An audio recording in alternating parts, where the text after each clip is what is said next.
Svakodnevne riječi Božje. Bog sada želi zadobiti određenu skupinu ljudi, skupinu koju čine oni koji nastoje s njim surađivati, koji se mogu pokoriti njegovu djelu, koji vjeruju da su riječi koje Bog govori istinite i koji Božje zahtjeve mogu provesti u djelo. Oni su ti kojima je istinsko razumijevanje u srcu.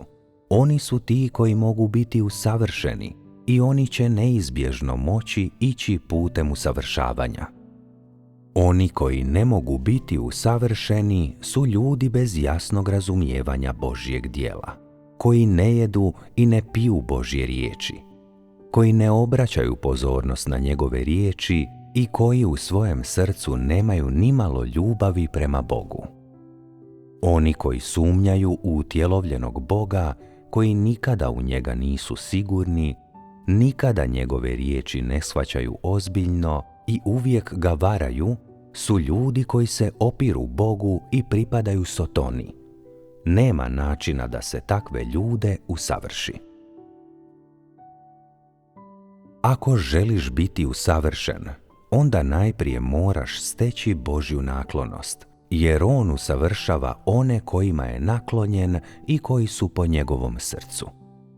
Ako želiš biti po Božjem srcu, onda moraš imati srce koje se pokorava njegovom djelu, moraš težiti traganju za istinom i moraš prihvatiti Božju provjeru u svemu.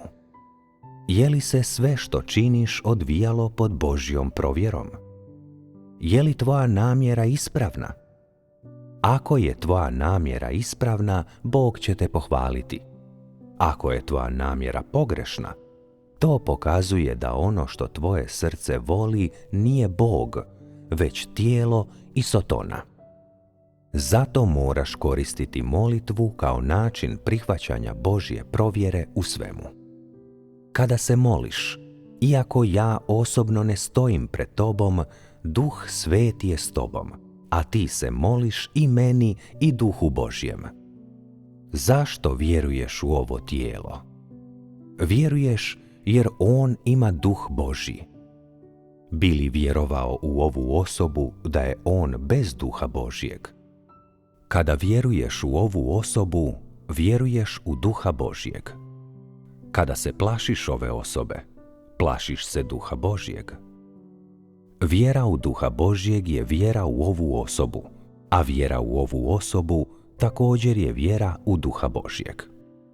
Kada se moliš, osjećaš kako je Duh Božji s tobom i da je Bog pred tobom, i zato se moliš njegovom duhu. Danas se većina ljudi previše boji svoja djela iznijeti pred Boga.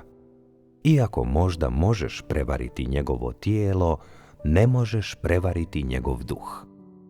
Sve ono što ne može proći Božju provjeru u suprotnosti je s istinom i treba odbaciti. Raditi drugačije znači počiniti grijeh protiv Boga. Dakle, moraš položiti svoje srce pred Boga u svako doba, kada se moliš, kada govoriš i družiš se sa svojom braćom i sestrama i kada obavljaš svoju dužnost i baviš se svojim poslom. Dok ispunjavaš svoju dužnost, Bog je s tobom.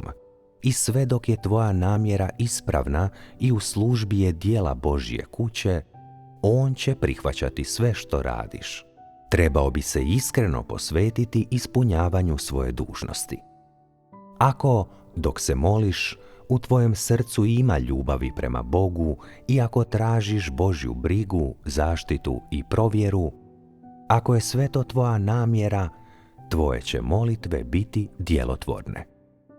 Kada se, recimo, moliš na sastancima, ako otvaraš svoje srce i moliš se Bogu i govoriš mu što ti je u srcu ne izgovarajući laži, tada će tvoje molitve sigurno biti djelotvorne. Ako u svojem srcu iskreno voliš Boga, onda se zakuni Bogu. Bože, koji si na nebesima i na zemlji i među svim stvarima, ja ti se kunem.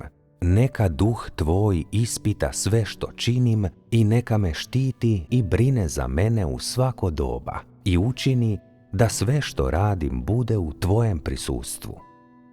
Prestane li te moje srce ikada voljeti ili te ikada izda, kazni me i prokuni strogo. Nemoj me pomilovati ni na ovom ni na onom svijetu. Smiješ li dati takvu zakletvu?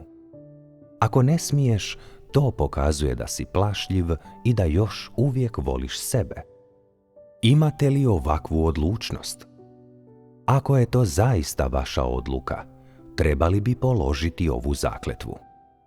Ako si odlučio dati takvu zakletvu, onda će Bog ispuniti tvoju odluku. Kada se zaklinješ Bogu, On sluša. Bog određuje jesi li grešan ili pravedan po mjeri tvoje molitve i tvojih postupaka. To je sada proces vašeg usavršavanja. I ako istinski vjeruješ kako možeš biti usavršen, tada ćeš sve što radiš iznijeti pred Boga i prihvatit ćeš njegovu provjeru.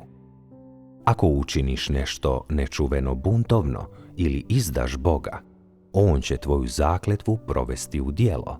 I zato što god da ti se dogodi, bilo propast ili grdnja, to je tvoje vlastito djelo. Dao si zakletvu i trebaš je se pridržavati. Ako daš zakletvu, ali je se ne pridržavaš, doživjet ćeš propast. Pošto je zakletva bila tvoja, Bog će je sprovesti u djelo. Neki se poslije molitve plaše i jadikuju. Sve je svršeno. Moja je prilika za razvrat nestala. Moja prilika da činim zle stvari je nestala. Moja prilika da utažim svoje svjetovne žudnje nestala je. Takvi ljudi još uvijek vole svjetovnost i grijeh i sigurno će doživjeti propast.